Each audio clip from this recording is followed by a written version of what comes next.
شاهدت زوجتي في ساحة المحشر وكانت تبحث عني وشاهدتها قاصدتني، ولكن حالها لم يكن أفضل من حالي، كانت حالتها متعبة، لم تكن بهذه الهيئة النورانية ولم يدل على علو منزلتها في ساحة المحشر.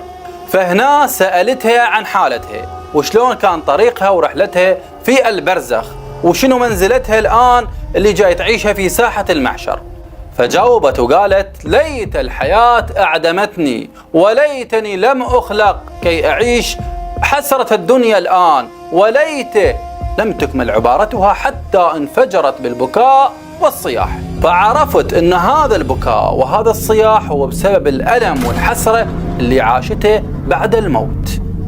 بس انتهت من البكاء سألتها مرة ثانية، قلت لها: أنت شنو تطلبين من عندي؟ ليش أنت كنتي في ساحة المحشر